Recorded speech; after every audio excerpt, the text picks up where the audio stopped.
concepções e teorias da aprendizagem. Você já parou para pensar o que é aprendizagem? Olha, vários autores ao longo do tempo foram pensando, dando suas sugestões e entendendo a aprendizagem de forma diferente. E é isso que a gente vai ver um pouquinho na aula de hoje. Eu sou a professora Márcia Gil e você vai vir aqui comigo discutir um pouquinho sobre as concepções e teorias da aprendizagem. É lógico que aqui a gente faz um recorte, a gente vai falar daquelas que são principais, daquelas teorias que são fundamentais para que a gente possa entender o processo educativo, para que você possa se preparar para o seu concurso, para que você, como professor, possa entender melhor no que você apoia a sua prática pedagógica. Essa é a aula de hoje. Já sabe, pega o seu papel, pega a sua caneta, anota as coisas que a gente vai discutindo, né? Faz as suas anotações, porque, sem dúvida, essas anotações são super importantes. E, através delas, é que você vai conseguindo, então, estudar cada vez mais, ampliar cada vez mais os seus conhecimentos, ok? Então tá, nossa aula é essa, tá aqui, vou começar a passar o slide. Como é que a gente entende nesse processo de aprendizagem, né? E também de desenvolvimento humano, né? A primeira concepção que eu quero falar com vocês, que foi a primeira, né, que fundou a forma de pensar esse processo de aprendizagem, é a do inatismo. O inatismo, gente, ele é considerado como alguma coisa que já vem com o indivíduo desde o nascimento. Ele também é chamado de, vou colocar aqui outro nome dele, tá? Nativismo. Ó. Ele também é chamado de nativismo. Então, o que ele fala? Ele diz o seguinte, ele considera que as condições do indivíduo para aprender são pré-determinadas. Então, ele diz o seguinte, ó, o sujeito para aprender, ele já nasce com o seu potencial para essa situação. Então, aquilo que ele é, que ele pode ser, está na hereditariedade dele. Nessa época não se falava nem tanto de código genético, se falava mais de uma questão hereditária, né? Então, como se o aluno já trouxesse essa herança geneticamente determinada, que lhe daria, então, possibilidades, ou que lhe daria impossibilidades. Então, quando eu olho essa ideia do inatismo, eu justifico o fracasso escolar da seguinte forma. Ah, mas o que eu posso fazer, né? Ele é um aluno muito limitado, né? É assim mesmo. Ou então, eu digo o seguinte, ah, mas esse aluno é brilhante, mas também, olha, a família dele é toda brilhante, né? O irmão dele foi meu aluno, nossa, o garoto é maravilhoso. E a gente vai falando, então, dessa questão genética, dessa questão dessa herança. Isso aqui também é chamado de, ó o nome, pode anotar aí, determinismo biológico. Por que determinismo biológico? Ah, gente, eu estou dizendo que ele já nasce com essa marca e ele é biológico. Então não tem muita coisa que eu possa fazer, porque como é que eu, professor, vou intervir num processo que é de herança, de um processo que é hereditário. Isso aqui já não é mais hoje considerado a grande concepção. A gente sabe que as coisas não funcionam exatamente assim, né? Ninguém está dizendo que não existe herança genética, não é isso. Mas a gente entende que a aprendizagem é um processo mais amplo. Então, esta concepção inatista, ela foi superada, nem que seja pela proposta e pelas teorias mais modernas em educação. Aí você está pensando assim, não, mas peraí, mas eu ainda concordo com isso, então vamos reformular agora o seu pensamento. Porque a gente tem que se preparar, e para nos prepararmos, precisamos conhecer aquilo que está sendo hoje discutido em educação, precisamos conhecer essas concepções e teorias que fundamentam o trabalho pedagógico hoje, que propõe, porque tudo aquilo que você faz em sala de aula, tudo aquilo que você acredita está baseado numa dessas concepções que a gente vai discutir aqui. E se a sua é essa, deixa eu te dizer, está na hora de começar a reformular a sua forma de entender o mundo, a sua forma de olhar para essa aprendizagem, ok? Então essa ideia do determinismo biológico, ela é boa, sabe para quê? Para justificar fracasso escolar, porque sabe de quem é o fracasso? O fracasso é do aluno. É boa para justificar aquela ideia de que assim, olha, mas eu sou a professora, eu fui lá, eu dei a minha aula, ele é que não aprendeu, o que eu posso fazer? Ele é limitado. O que eu posso fazer? Né? Não tem nada que eu possa fazer. Eu tive um aluno, eu gosto muito de contar essa história, que ele era um menino que já estava assim, acho que era o 4º ano que ele estava para ser alfabetizado, e ele foi meu aluno nesse 4º ano de alfabetização, ou seja, ele já estava com atraso, com uma defasagem muito grande de idade séria, né? E aí eu olhava para a cara daquela criança e eu falava assim, meu Deus, eu tenho que, de alguma forma, ter que alfabetizar esse garoto, nem que seja por osmose, porque o menino vai fazer o 4º ano do 1º ano, antigamente era a 1ª série, quando eu dava aula para ele, e ele não sabe ler. E eu ficava desesperada buscando formas, e eu falava com a mãe dele, e a mãe dele falava assim, professora, fica tranquila, isso é de lá em casa assim mesmo. Eu também, eu fiquei reprovada há 4 anos no 1º ano, só depois é que eu aprendi a ler, e eu estudei só até o 3º ano, 3ª série. Então olha como é que você vai naturalizando esses processos, né? E isso é altamente injusto, porque se for assim, não precisa muito de professor, não precisa muito pensar em prática pedagógica, não precisa pensar muito em aprendizagem, porque o nosso papel seria, então, um papel extremamente restrito, tá? Então, deixa eu apagar aqui o quadro, para que a gente possa continuar, então, discutindo uma outra concepção. E a concepção que eu vou apresentar para vocês é a concepção do empirismo. Tudo que é empírico é aquilo que é da experiência, alguma coisa de fora para dentro, tá? Então, no empirismo, há essa defesa de que o conhecimento humano acontece através das experiências. Mas não da experiência com significado, mas da experiência como algo externo. Então, os fatores externos preponderam aos internos, viu? O inatismo não era biológico, não era interno, não era aquela coisa do determinismo biológico. No empirismo, é tudo externo. Então, enquanto o inatismo olhou só para aquilo de dentro, o empirismo vai olhar só para aquilo de fora. Ele também é conhecido como ambientalismo, behaviorismo ou comportamentalismo. Entenda esses nomes. Ambientalismo porque vem de ambiente. Então, eu digo assim, é o ambiente que molda o sujeito. Sabe aquela frase assim, o homem é fruto do meio? É uma frase do empirismo. É uma frase que está relacionada com essa questão ambientalista. Porque eu estou dizendo o seguinte, olha, se ele vive no meio de violência, ele vai ser violento. Ponto. Ele é uma reprodução daquilo ali. Então ele não tem caminhos para fugir daquilo. Ele está determinado por aquele ambiente. Por isso que essa concepção empirista, ambientalista, também é chamada de determinista. Só que aqui a gente tem um determinismo ambiental ou social, tá? Se você quiser. O determinismo relativo ao meio em que o sujeito está inserido. E se a gente quiser pensar nessa questão do determinismo do meio, é por isso que a gente usa as duas últimas expressões. Behaviorismo, behavior em inglês significa comportamento, tá? Na realidade, se a gente quiser falar comportamento em inglês, a gente fala behavior. E aqui a gente está falando de comportamentalismo. Na realidade, são as duas palavras significam a mesma coisa. Uma está lá numa mistura de inglês com português, que é o behaviorismo. Então, olha o que eu digo. É como se fosse essa ideia de manipulação. Cada um de nós fosse manipulado pelo meio. E manipulado pelo meio, eu faço aquilo que o meio me determina.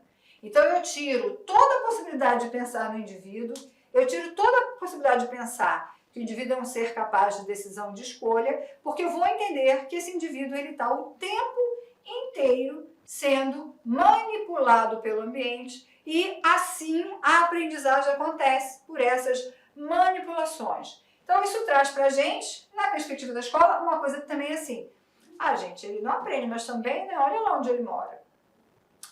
Ele não aprende, né, mas também, olha só, aquela família, nem sei se eu posso chamar aquilo de família, né? Olha como é que ele vai aprender. Então eu vou justificando o fracasso escolar como algo externo. No entanto, essa perspectiva empirista traz para a gente uma certa responsabilidade também. Enquanto o determinismo biológico está dizendo, posso fazer nada porque é biológico, se eu digo que aqui é o meio, eu entendo que a escola é o meio. Então, é a partir dessa concepção do empirismo que a gente começa a pensar em planejar situações de ensino que favoreçam as aprendizagens. Ou seja, se existe um meio que eu posso controlar, esse meio é a escola. Então, eu começo a pensar no que fazer para que o garoto aprenda, mas pensando no meio como esse aspecto ainda manipulador. nesse aspecto ainda de que ele vai repetir aquilo que eu digo. E aí tem exercício de repetição, cópia, copia, e aí eu vou dando esse tipo de meio nessa ideia de que eu vou manipulando, eu falando faz assim, faz assado, e ele vai então, dentro desse meio voltado para determiná-lo, agir e aprender da forma que eu quero. Então veja, inatismo, tudo dentro, empirismo, tudo fora. O empirismo traz a ideia de que a escola precisa planejar situações de ensino. Mas situações de ensino dentro dessa perspectiva aqui, né? Dentro dessa imagem aqui, de comportamentalismo, vai fazer aquilo que eu mando, repete, sabe? Que tem a ver com uma teoria que a gente vai ver já lá à frente. Então essas são duas concepções que, a princípio, isoladamente, estão expurgadas da educação, mas que muitas vezes ainda estão aí presentes nos discursos dos professores, nos discursos, às vezes, de educadores, né? No discurso de pessoas que falam sobre educação e não, às vezes, conhecem muito, né? Bom, vamos a uma outra concepção. Essa concepção é a concepção do interacionismo. Vejam já a imagem como é que é. No interacionismo, a gente tem a ideia de construção de conhecimento. Ou seja, o sujeito, e aqui a gente está colocando essa ideia do cérebro, ele vai, a partir de tudo aquilo de informação e das interações que ele faz com o ambiente, com o espaço, de interações que ele vai fazendo com outras pessoas, ele vai construindo conhecimento. Então, ele vai interagir com o quê? Ele vai interagir com o meio externo. Mas não é mais aquela ideia de manipulação, não é aquela ideia de repetição. É uma ideia de interagir com esse meio externo, físico e social. O conhecimento, ele não é externo nem interno, mas ele está nessa interação entre eles. Então, eu vou interagir com alguma coisa. E a partir da minha interação, eu vou construir um conhecimento, uma postura, uma habilidade, um desejo, seja o que for. Então, exemplo simples. Eu vou tomar pela primeira vez uma Coca-Cola. Todo mundo sabe o que é Coca-Cola, vamos na Coca-Cola. Eu vou tomar uma Coca-Cola. Tomei a Coca-Cola. Primeira vez que eu tomo a Coca-Cola, eu adoro a Coca-Cola. Então, olha a minha situação. Eu interagi com a Coca-Cola, que é algo externo a mim.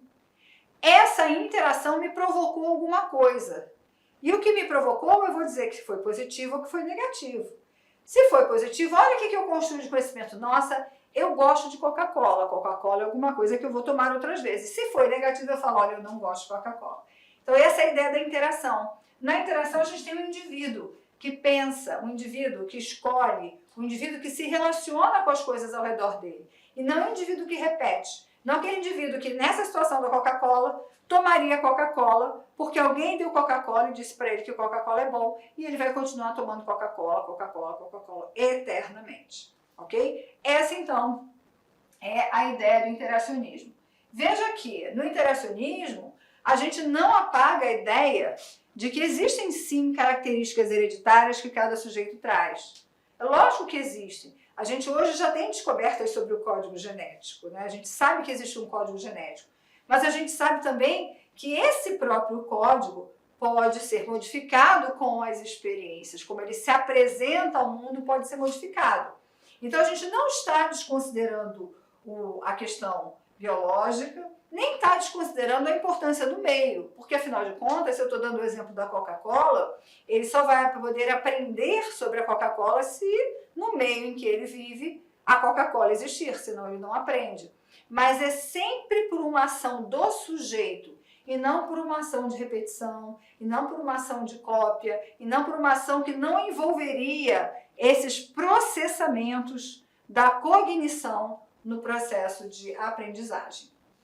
Bom, o interacionismo, então, é essa grande concepção. Dentro do interacionismo, a gente vai ver outras formas, existem outras formas de ampliar essa ideia da interação, mas essas são as três principais concepções que a gente precisa entender.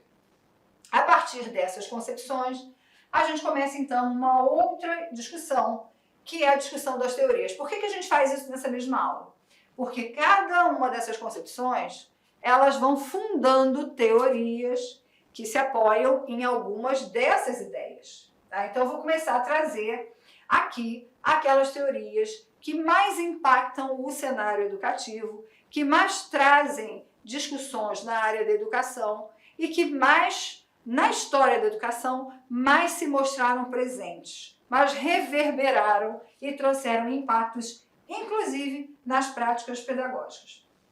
Primeira teoria da aprendizagem que eu vou trazer para vocês é a teoria do behaviorismo ou do comportamentalismo, ou seja, que tem uma ligação direta, relação estreita e direta com a ideia do empirismo.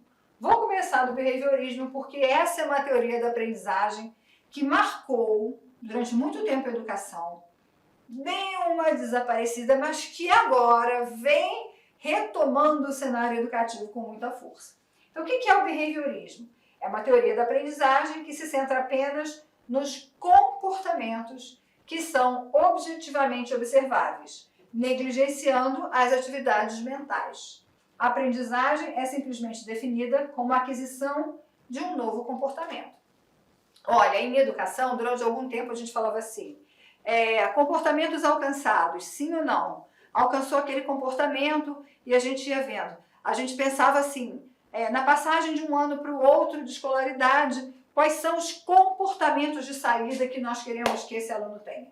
E sempre que a gente usa essa expressão, comportamento, comportamento, comportamento, a gente está fazendo uma referência, às vezes a gente nem sabe muito bem, mas estamos fazendo uma referência a essa teoria da aprendizagem, que é o behaviorismo. Então a gente trabalha com essa ideia de comportamentos observáveis. Como é que é isso em aprendizagem?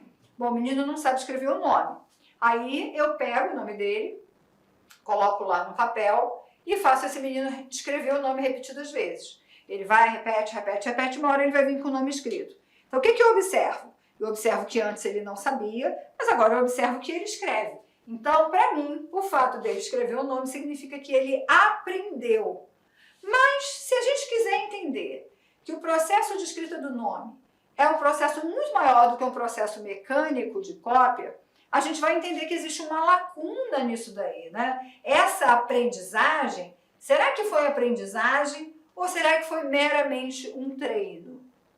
Isso é válido para várias práticas tradicionais de educação que a gente viveu. Então, possivelmente você viveu na escola práticas como essa, foi fazer um ditado, escreveu a palavra errada, aí a professora coloca ali do lado a palavra, de novo, escrita certinha para você copiar 10 vezes. Ou então, você pode ter sido ainda aquele aluno que teve aquele professor que mandava você escrever não sei quantas vezes no caderno, não devo desrespeitar o professor, não devo desrespeitar, exatamente isso.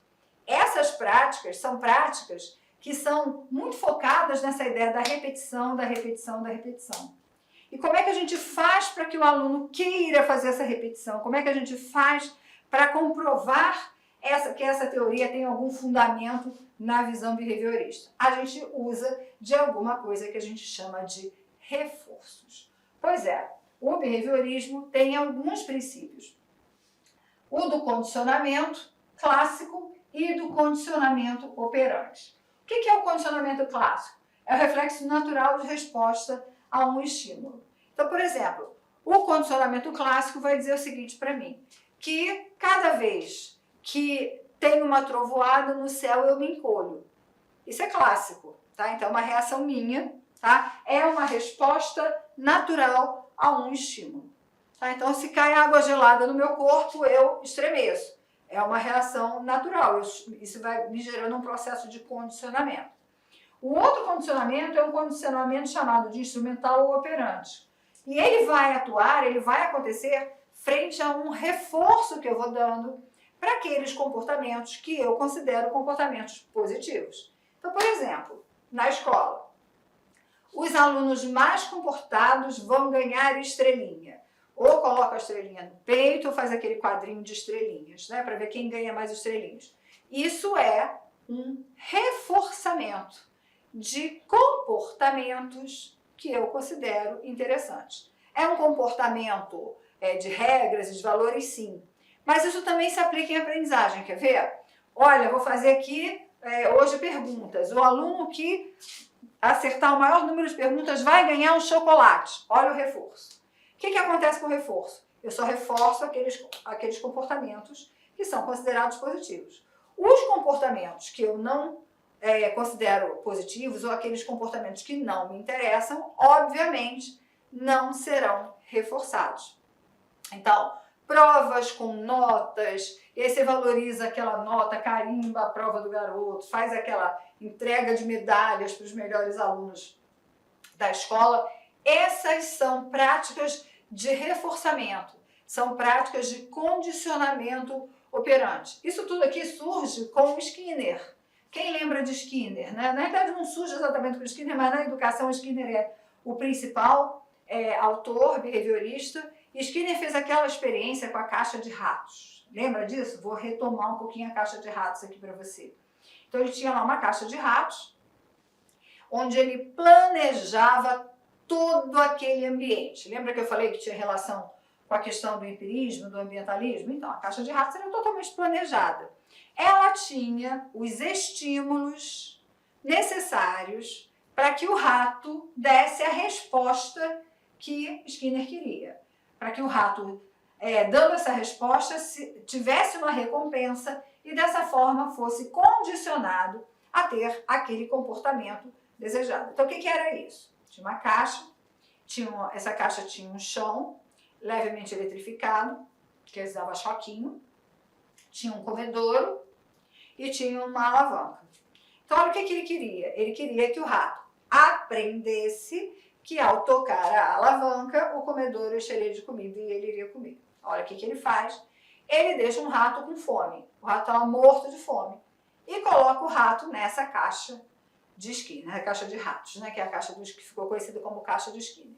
E aí o rato entra naquela caixa, ele pode ter dois comportamentos. Bom, ele pode ficar acuado, quieto num canto, ele não quer isso, ou ele pode ficar tentando sair da caixa de qualquer forma, né? Bom, caso ele fique acuado, olha o chão planejado para que ele não fique acuadinho lá, para que ele ande, dá pequenos choquinhos, e ele começa a se mexer pela sala, pela caixa. E ele vê a alavanca. Então o que ele faz? A alavanca está na altura das patinhas do rato, ó. Ele vai lá e aperta aquela alavanca com um impulso para sair da caixa. Quando ele aperta a alavanca, acende uma luz, tem um som e o comedouro se enche de comida. Ele está com fome. O que acontece? Nessa hora para de dar choque e ele come. Então ele começa a fazer isso repetidas vezes, vai chegar um momento em que o rato vai estar com fome e o que ele vai fazer é ir lá na alavanca, apertar a alavanca para encher o potinho de comida. E aí ele fica condicionado, porque ele teve um reforço que foi um reforço positivo, né? Olha só, ele parou de ter o choque e ele come. Então esse é um processo de reforçamento. Por isso que eu falei para vocês que naquela ideia do empirismo, nessa ideia do behaviorismo, exige muito planejamento. Mas é um planejamento de que estímulos eu vou dar, de que reforçamentos eu vou criar para que os alunos tenham aqueles comportamentos que eu espero que ele tenha. E eu vou entender que esses comportamentos alcançados são aprendizagem. Eu falei para vocês que isso já foi muito presente na educação e disse para vocês também que isso está voltando. E em muitos contextos, isso volta em alguns... Olá, meus amigos, minhas amigas, sou o professor Lac. Inicialmente eu quero pedir licença aos seus estudos, mas essa videoaula do YouTube é uma videoaula demonstrativa, videoaula demonstrativa. Para quê? Para que você conheça os nossos professores, para que você conheça os nossos cursos aqui da Lá Concurso. A Lá Concurso é uma empresa matogrossense, uma escola cuiabana, prepara você para concursos públicos aqui do estado do Mato Grosso e também do Brasil todo. Mas nós somos especialistas em concursos aqui do nosso querido estado do Mato Grosso. Até porque que nós somos uma empresa cuiabana. E claro que nós aqui da Lá Concurso, nós preparamos aí um rol de cursos online específicos para o concurso da Prefeitura de Itiquira. Específico, você vai encontrar somente aqui na Lá Concurso. E papo reto, garanto para você, se você estudar, né, com bastante dedicação, com determinação, cumprir todas as nossas orientações pedagógicas, garanto para você que você ficará muito competitivo para o concurso de Itiquira. Então vem comigo, edital publicado, nossos cursos a partir de 10 parcelas de R$ 25, acesso imediato, porque as nossas videoaulas Grande parte delas já estão gravadas, já estão disponíveis na área do aluno. A banca é a Universidade Federal de Goiás. As inscrições vão do dia 6/9 até o dia 5/10 e a data da prova no dia 23/10 de 2022. Professor, rapidamente, quais são os nossos cursos? Preste atenção, tá? Preste atenção, aqui ainda faltou técnico em enfermagem, tá? Temos aqui nível superior, conhecimentos comuns 10 de 25, analista administrativo 10 de 35, analista jurídico 10 de 35, auditor de controle interno 10 de 35, contador 10 de 35, enfermeiro 10 de 35, faltou aqui, tá, o técnico de enfermagem também que é 10 de 35, professor conhecimentos comuns, área pedagógica, nível médio e técnico de informática, 10 de R$ 30 aqui. Então, esses são os nossos cursos online. Cara, gostou? Quer continuar assistindo essa videoaula? Vem fazer o nosso curso completo aqui da Lá Concurso por apenas esse investimento. Cara, não tem como ficar de fora. Vem estudar conosco aqui na Lá Concurso.